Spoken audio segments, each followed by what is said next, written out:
नमस्कार साथियों, आज हम आपको पढ़ाने वाले हैं एड्स के बारे में, फिर उसके बाद कैंसर के बारे में। सबसे पहले अगर हम बात करते हैं एड्स का पूरा नाम क्या होता है, तो एड्स का पूरा नाम होता है एक्वायर्ड इम्यूनो डेफिशिएंसी सिंड्रोम। तो यहाँ पर साफ साफ लिखा हुआ है एड्स का पूरा नाम एक्वायर्ड इम्यूनो डेफिशिएंसी सिंड्रोम। तो इस एक्वायर्ड इम्यूनो डेफिशिएंसी सिंड्रोम की बात करते हैं तो एक एक वर्ड को मैं आपको समझाऊँ तो यहाँ पर एक्वायर्ड का मतलब होता है एडाप्ट कर लेना। ठीक है, एडाप्ट कर लेना यानी कि बाहर से लिया गया। इम्यूनो का अगर हम बात करते हैं तो इम्यूनो का मतलब है आपके इम्यून सिस्टम से। इम्यून सिस्टम से अगर हम बात करते हैं, इम्यूनो का मतलब होता है डेफिशिएंसी का मतलब होता है कमजोरी या कमी, सिंड्रोम का मतलब होता है रोग। ठीक है, यानी कि अगर हम बात करते हैं आपका जब इम्यून सिस्टम कमज़ोर होता है तो आपकी बॉडी जो होती है वो विभिन्न प्रकार के डिफरेंट डिफरेंट टाइप के रोगों से घिर जाती है, रोगों को अपने पास बुला लेती है। तो यही कारण है कि जो एड्स होता है उसका क्लियरिफिकेशन शुरुआती के दौर में नहीं हो पाता है। चलिए आगे की अगर हम बात करते हैं तो आपकी एनसीईआरटी की लाइन क्या कहती है और क्या आपको समझाना चाहती है उसको हम आपको बताते हैं, और यहाँ पर हम आपको NCERT line by line concept से लेकर के क्लियरिटी तक पढ़ाते हैं। चलिए अगर हम बात करते हैं this means deficiency of immune system. देखो साफ साफ अगर हम बात करते हैं जो चीज़ें मैंने आपको बताया वही चीज़ कह रहा है एनसीईआरटी का लाइन भी, कि एक्वायर्ड इम्यूनो डेफिशिएंसी का मतलब ये होता है कि जो आपकी इम्यून सिस्टम होती है उसमें डिफिशियंसी आ जाए, कमी आ जाए, जो आपकी इम्यून सिस्टम होती है वो कमज़ोर हो जाती है। एक्वायर्ड का मतलब क्या होता है, तो acquired during the life time of an individual indicating that it is not congenital disease. अगर हम बात करते हैं तो एक्वायर्ड जो होता है वो क्या कर रहा है कि acquired during the life time आप इंडिविजुअल, यानी कि अगर हम बात करते हैं जो इंडिविजुअल होता है वो लाइफ टाइम क्या करता है, एक्वायर्ड करता है, जो कि इंडिकेट करता है कि नॉट कॉन्जेनिटल डिजीज, जो आपके डिजीज है वो कॉन्जेनिटल नहीं है। अब वहीं पर अगर हम सिंड्रोम की बात करते हैं तो सिंड्रोम क्या करता है, सिंड्रोम मीन्स होता है ग्रुप ऑफ सिम्टम्स, यानी कि यहाँ पर आपको तीन चीज़ें मैंने आपको बताया कि जो इम्यूनो डेफिशिएंसी होती है। इम्यूनो डेफिशिएंसी की बात करते हैं तो इम्यूनो डेफिशिएंसी का मतलब ये होता है कि आपकी इम्यून सिस्टम का कमज़ोर हो जाना।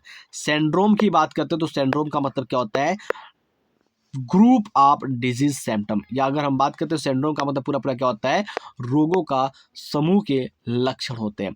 अब अगर हम बात करते हैं कि एड्स का केस, ये देखो लाइन आपके लिए काफ़ी ज़्यादा इंपॉर्टेंट होने वाला है, क्योंकि ये लाइन आपके बोर्ड एग्जाम, आपके नीट एग्जाम, सीयूटी एग्जाम सभी के लिए ज़्यादा ज़्यादा इंपॉर्टेंट होने वाले हैं। तो इस लाइन को ज़्यादा से ज़्यादा आप ध्यान दीजिएगा। तो इस लाइन में लिखा गया है कि AIDS was first reported in 1981, यानी कि अगर हम बात करते हैं तो पूरी दुनिया में जो एड्स का केस सबसे पहले देखा गया था वो 1981 के अंदर देखा गया था, 1981 में देखा गया था। And in the first and in the last 25 year, ठीक है, अगर हम बात करते हैं इस 1981 के बाद लास्ट 25 ईयर, लास्ट 25 सालों या फिर अब तक की अगर हम बात करते हैं, it has spread all over the world killing more than 25 million person. तो ये क्या होता है, 1981 में पहली बार देखा गया और उसके बाद ये पूरी दुनिया में फैल गया, और पूरी दुनिया में फैल करके 25 मिलियन से ज़्यादा लोगों को ये क्या कर दिया है, मौत के घाट उठा चुका है, मौत की नींद सुला चुका है। तो एड्स का जो आपका परमानेंट ट्रीटमेंट है वो अभी तक नहीं आया है। तो अगर हम बात करते हैं तो आप मल्टीपल पार्टनर के साथ अगर फिजिकल रिलेशनशिप बनाते हैं, इन्फेक्टेड इंजेक्शन लगाते हैं, या इन्फेक्टेड पर्सन के साथ कॉपुलेशन करते हैं तो एड्स आपको भी हो सकता है। तो आगे अगर हम बात करते हैं तो यहाँ पर देखिए, AIDS is caused by the human immuno deficiency virus, यानी कि अगर हम बात करते हैं तो एड्स क्या होता है, एक वायरस के द्वारा होता है, और उस वायरस का नाम क्या है, ह्यूमन इम्यूनो डेफिशिएंसी वायरस। ठीक है, यानी कि HIV नाम का एक वायरस है जो आपको एड्स रोग उत्पन्न करता है।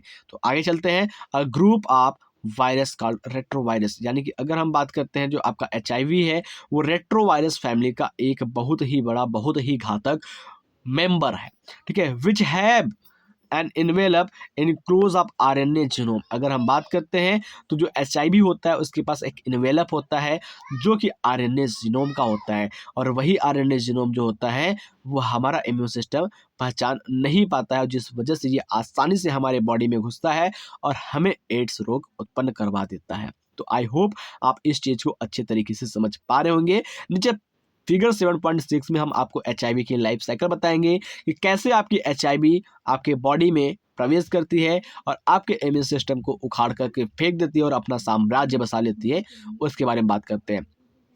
तो transmission of HIV infection generally occur by a sexual contact. अगर हम बात करते हैं तो ट्रांसमिशन होती है वो आपके HIV की इन्फेक्शन की, वो कैसे होती है, तो इसके लिए अगर हम आपको बताते हैं तो यहाँ पर नंबर 1 आपका सेक्सुअल कॉन्टैक्ट के द्वारा हो सकता है, या अगर हम बात करते हैं जो इन्फेक्टेड पर्सन होते हैं उनके साथ सेक्सुअल कॉन्टैक्ट बनाने से हो सकता है, या फिर अगर हम बात करते हैं तो transfusion of the contaminated blood and blood products. अगर हम बात करते हैं तो कंटामिनेटेड ब्लड यानी कि अगर हम बात करते हैं तो किसी व्यक्ति को HIV हुआ है, एड्स हुआ है, तो उसके ब्लड को अपने शरीर में लेने से या फिर उसके द्वारा यूज किए गए जो नीडल होते हैं उसको लेने से आपको हो सकते हैं। या तीसरा कारण हम आपको बताते हैं तो शेयरिंग ऑफ इन्फेक्टेड नीडल्स, वही है जो शेयरिंग ऑफ इन्फेक्टेड नीडल है, यानी कि किसी इंसान को एड्स हो गया है और उस नीडल को आपने लगा लिया, ठीक है, तो क्या होता है sharing of infected needle as in the case of intravenous drugs abuse and, यानी कि अगर हम बात करते हैं तो यहाँ पर आपको कुछ चीज़ें बताई गई हैं जिसके द्वारा HIV हो सकता है। तो जो भी ड्रग्स लेते हैं तो ड्रग्स एक ही इंजेक्शन से बहुत सारे लोगों को दिया जाता है, तो वो इंजेक्शन अगर आप लेते हैं तो हो सकता है कि किसी को उसमें एड्स हुआ है तो आपको भी हो जाए। अब अगर हम बात करते हैं इन्फेक्टेड मदर से चाइल्ड में भी हो सकता है प्लेसेंटा के थ्रू, यानी कि देखो यहाँ से अगर हम बात करते हैं तो एक मोस्ट इंपॉर्टेंट क्वेश्चन आपका बन करके सामने आता है कि क्या किसी मदर से चाइल्ड में HIV ट्रांसफ़र हो सकता है, तो इसका आंसर है जी बिल्कुल हो सकता है। तो प्लेसेंटा के थ्रू आपकी इन्फेक्टेड मदर से चाइल्ड में HIV जा सकता है। So people who are at a high risk of getting this infection include the individuals who have multiply, यानी कि अगर हम बात करते हैं तो एड्स से इन्फेक्टेड होने वाले लोगों की संख्या क्या हो रही है, दिन ब दिन बढ़ती जा रही है। तो आई होप आप चीज़ों को समझ पा रहे होंगे। तो यहाँ पर आपकी लाइफ साइकिल है रेट्रोवायरस की, यानी कि HIV की, जिसको हम समझेंगे अभी। लेकिन उससे पहले क्या करते हैं, हम यहाँ पर आपको थोड़ी चीज़ें यहाँ पर बता देते हैं ताकि आपको सारी चीज़ें अच्छे से समझ में आ जाए, ठीक है। फिर उसके बाद लास्ट में हम आपको उसको HIV की लाइफ साइकिल को बताएंगे। आगे हम बात करते हैं तो मल्टीप्लाई हो रहा है एड्स के पर्सन, ठीक है, किसके सेक्सुअल पैंटर से, ठीक है। आगे बात करते हैं drug addicted who take drug intravenously individuals, यानी कि लोग who require the repeated blood transfusion, यानी कि अगर हम बात करते हैं वो ब्लड ट्रांसफ्यूजन करवा रहे हैं, and children born to an HIV infected mother, यानी कि एक बच्चा जो HIV इन्फेक्टेड मदर से पैदा होता है तो उसके पास भी क्या होता है, आपका HIV हो जाता है। आई होप आप इस चीज़ को अच्छे तरीके से समझ पा रहे होंगे। तो यहाँ पर एक क्वेश्चन दिया गया है कि डू यू नो, कि आप जानते हो कि when don't people need repeated blood transfusion, ठीक है, अगर हम क्या आप जानते हो कि जब पीपुल ब्लड ट्रांसफ्यूजन को रिपीट करते हैं तो उसमें क्या होता है, find out and make the list such condition, तो इस कंडीशन का क्या करना पड़ेगा, आपको एक लिस्ट बनाना पड़ेगा। तो आई होप आप इस चीज़ को समझ पा रहे होंगे। आगे बात करते हैं, it is important to note, ये इंपॉर्टेंट होता है नोट करने के लिए, दैट HIV और AIDS is not separated by mere touch and physical contact, यानी कि अगर हम बात करते हैं जो आपकी HIV होती है, अगर हम HIV की बात करते हैं या एड्स की बात करते हैं, ये आपके फिजिकल टच से या फिजिकल कॉन्टेक्ट यानी कि हाथ मिलाने से, गले लगने से नहीं फैलती। तो कैसे फैलती है, जब तक आपके बॉडी का जो फ्लूइड होता है, ठीक है, बॉडी का फ्लूइड जो होता है, वो बॉडी की फ्लूइड जब आपके कांटेक्ट में आती है तभी आप जाकर के HIV इन्फेक्टेड हो सकते हैं, HIV पॉजिटिव हो सकते हैं, अन्यथा नहीं हो सकते हैं। तो किसी भी HIV के इंसान के साथ अगर आप बैठे हैं तो आपको HIV नहीं होगा। हाँ, उसके बॉडी का कोई फ्लूइड है, कोई तरल है, सलाइवा है, ब्लड है, वो चीज़ें आपके बॉडी में अगर कांटेक्ट कर रही हैं तो आपको इंश्योर आपको हो जाएगा, ठीक है, श्योर आपको हो जाएगा, ठीक है। आगे हम बात करते हैं physical contact, it separate only through the blood fluid, वही आपको बता रहा है कि बॉडी फ्लूइड के द्वारा हो सकता है। It is has imperative for the physical and physiological well-beings that have HIV AIDS infected person are not isolated from the family and society, यानी कि अगर हम बात करते हैं तो लोगों को समझाना चाहिए कि जो आपके HIV पर्सन होते हैं उनको आइसोलेट नहीं किया जाए फैमिली में या फिर सोसाइटी में, ठीक है। आगे बात करते हैं, there is always time lag between, यानी कि अगर हम बात करते हैं तो हमेशा क्या होता है, टाइम लेग होता है between the infection and appearance of the AIDS symptoms. यानी कि अगर हम बात करते हैं किसी इंसान को अगर एड्स आज हो रहा है, ठीक है, अगर आज उसको एड्स हो रहा है तो ये आज ही नहीं दिखाई देगा, ये लॉन्ग टाइम के बाद यानी कि लंबे समय के बाद ही दिखाई देगा, यानी कि 6-7 महीना, 8 महीने या साल भर भी लग सकता है इसका सिम्टम अपीयर होने में। तो आगे अगर हम बात करते हैं, यहाँ पे लिखा गया दिस पीरियड में vary from a few month to many year, यानी कि किसी भी इंसान को अगर एड्स हो रहा है तो वो कुछ मंथ यानी कि 4 से 5 महीने या 8 से 10 महीने या फिर 5 से 10 सालों के बाद दिखाई देगी। तो आई होप आप इस चीज़ को समझ पा रहे होंगे। तो एनसीईआरटी की जो भी लाइन कहती है वो सारी चीज़ें क्या होती है, सत्य होती है। आप जानते हैं, मैं जानता हूँ और सभी लोग जानते हैं। तो ये लाइन जो आपकी एनसीईआरटी की आपके लिए काफ़ी ज़्यादा इंपॉर्टेंट है, क्योंकि यहीं से आपके नीट में और यहीं से आपके बोर्ड एग्जाम में क्वेश्चन पूछे जाते हैं। और आपको बताने के लिए मुझे खुशी हो रही है कि आज 8 फरवरी से आपका नीट का फॉर्म भरा जाना शुरू हो गया, यानी कि नीट का फॉर्म भरा जाना शुरू हो गया। अब नीट में क्या क्या चीज़ें लगती हैं, कितना फ़ी है, इन सारे चीज़ों को जानने के लिए आप हमारे चैनल पर चले जाइए। वहाँ पर आपको एक वीडियो मिल जाएगा प्रॉपर 5 से 7 मिनट का, जहाँ पर मैंने सारी चीज़ें बता रखी है कि नीट की फॉर्म भरने में क्या क्या डॉक्यूमेंट लगेंगे, क्या क्या फीस लगेगा, ठीक है, और कब से कब तक आपका फॉर्म भरा जाएगा, करेक्शन कब होगा, इन सारी चीज़ों के बारे में मैंने वहाँ पर आपको बताया। आगे बात करते हैं, कोई इंसान अगर आपका एचआईवी के इन्फेक्टेड हो जाता है तो उस इंसान में होती क्या है। चलिए अब अगर हम बात करते हैं तो यहाँ की जो पॉइंट्स है बेटा, ये सारी पॉइंट्स आपका बताएगी आपको किसके बारे में, जो एचआईवी होती है उसके लाइफ साइकिल के बारे में। तो इस लाइफ साइकिल की स्टोरी को समझने से पहले हम क्या करते हैं, एचआईवी के पूरे कहानी को समझ लेते हैं, जिससे आपको सारी चीज़ें अच्छे तरीके से समझ में आ जाए। चलिए शुरू करते हैं हम पहले एचआईवी के लाइफ साइकिल को, और फिर उसके बाद यहाँ पर लिखे हुए हर एक लाइंस को समझेंगे, ताकि आपको सारी चीज़ें अच्छे से समझ में आ जाए।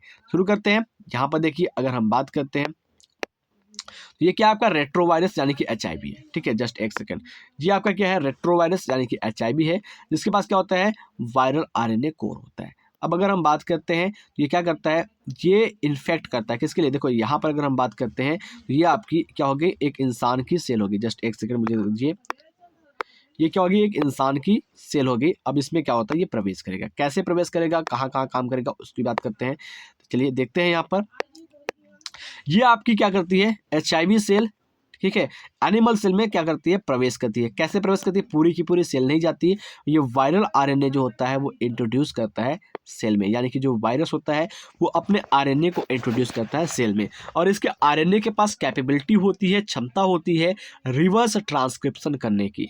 रिवर्स ट्रांसक्रिप्शन का मतलब क्या होता है कि ये जो आपका वायरल आरएनए होता है वो आरएनए से डीएनए में कन्वर्ट हो जाता है, ठीक है, यानी कि जो आपका आरएनए होता है वो आरएनए से क्या होता है, डीएनए में कन्वर्ट हो जाता है, और इसी प्रोसेस को क्या कहते हैं, रिवर्स ट्रांसक्रिप्शन। तो वायरस के आरएनए के पास क्षमता होती है कि वो अपने आप को डीएनए में कन्वर्ट कर ले। तो यहाँ पर लिखा गया कि viral RNA produced by the reverse transcription, ठीक है, यानी कि वायरल आरएनए होता है वो वायरल डीएनए में बदल जाता है रिवर्स ट्रांसक्रिप्शन प्रोसेस के द्वारा।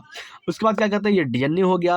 अब अगर हम बात करते हैं वायरल डीएनए जो होता है वो क्या होता है, इंटरप्टेड हो जाता है इनटू द होस्ट जीनोम, यानी कि होस्ट सेल की जो न्यूक्लियस होती है उस न्यूक्लियस के अंदर जो भी आपके क्रोमोसोम पाए जाते हैं, डीएनए पाए जाते हैं, उसके साथ क्या होती है, ये जुड़ जाते हैं। तो यहाँ से क्या होगा, आपका वायरल आरएनए यहाँ से चल करके कहाँ पर आ गया, ये आगे आपके न्यूक्लियस के अंदर प्रेजेंट डीएनए के साथ मिल जाएगा।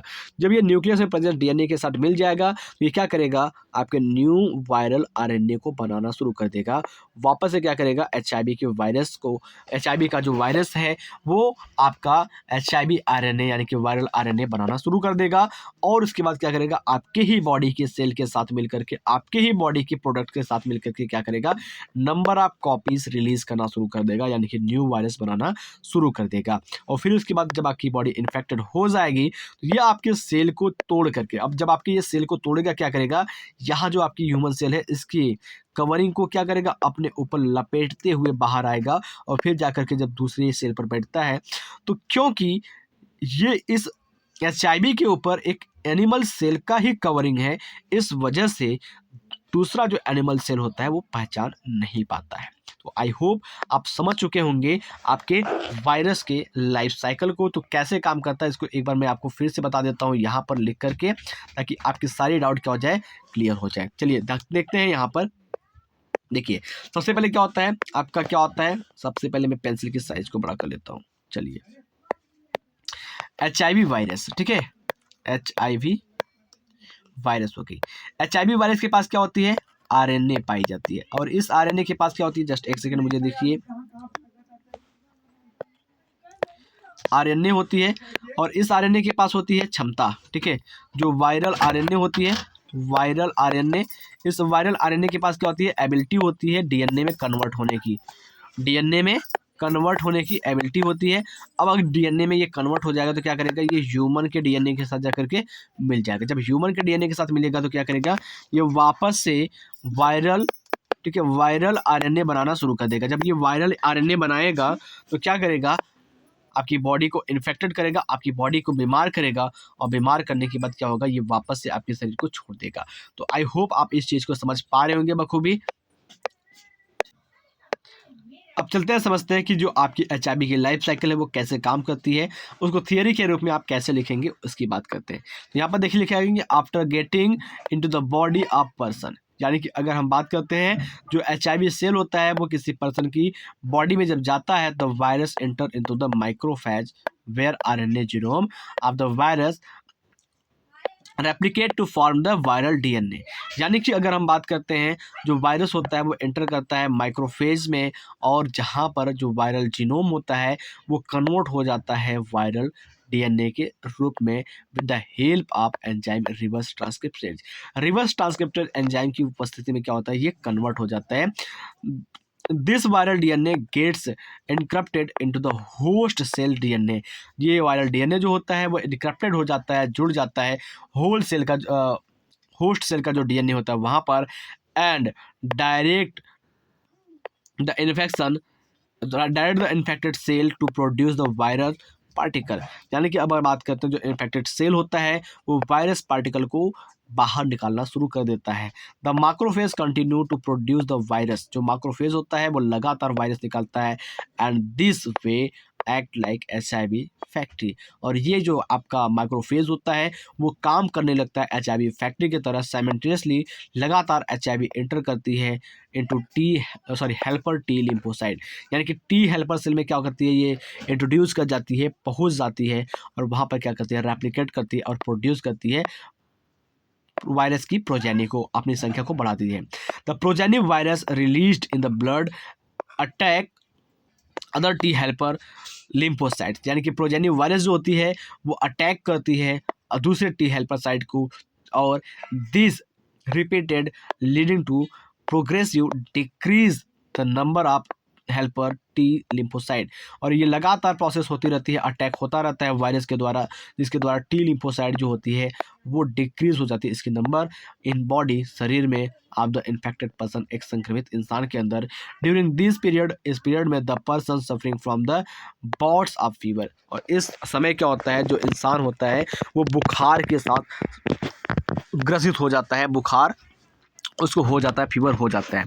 इसके अलावा अगर हम बात करते हैं तो डायरिया हो सकता है, वेट लॉस होता है, यानी कि उसके शरीर की वजन कम होती है, due to decrease the number of T helper lymphocyte. यानी कि अगर हम बात करते हैं T हेल्पर सेल जो होते हैं, यानी कि लिम्फोसाइट जो होती है उसकी कमी होने के कारण the person start suffering from the infection. जो पर्सन होता है, जो इंसान होता है वो इन्फेक्शन से सफ़र करना शुरू कर देता है। बहुत अलग अलग प्रकार के इन्फेक्शन हो जाते हैं that could have been otherwise overcome such those due to the bacteria, especially microbacterium, virus, fungi, even parasite like trypanosoma। ये सारी चीज़ें क्या होती है आपके बॉडी में प्रवेश कर जाती है। The patient became so immunodeficiency. और इस तरीके से क्या होता है, जो इंसान होता है, जो रोगी होता है, उसके पास इम्यून सिस्टम की डेफिशिएंसी होती है, that he and she is unable to protect himself.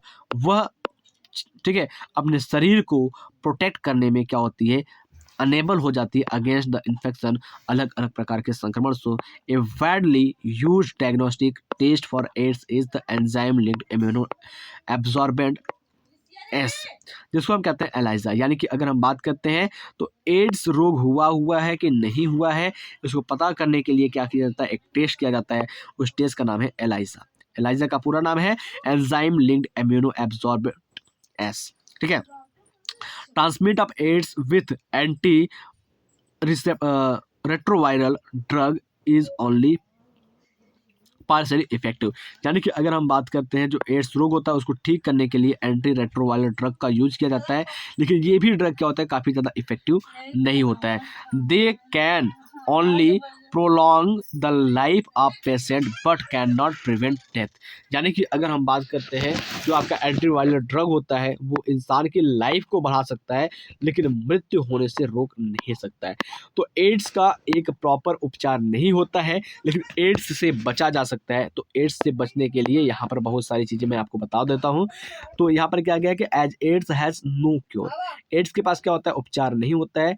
Prevention is the best option, जो उसका बचाव होता है वो बहुत ज़्यादा बड़ा ऑप्शन होता है। Moreover H I V infection more often spread due to the conscious behaviour pattern and is not something that happens indirectly like pneumonia और टाइफाइड। ठीक है। अगर हम बात करते हैं तो एड्स का जो उपचार होता है वो निमोनिया टाइफाइड के जैसा नहीं हो सकता है।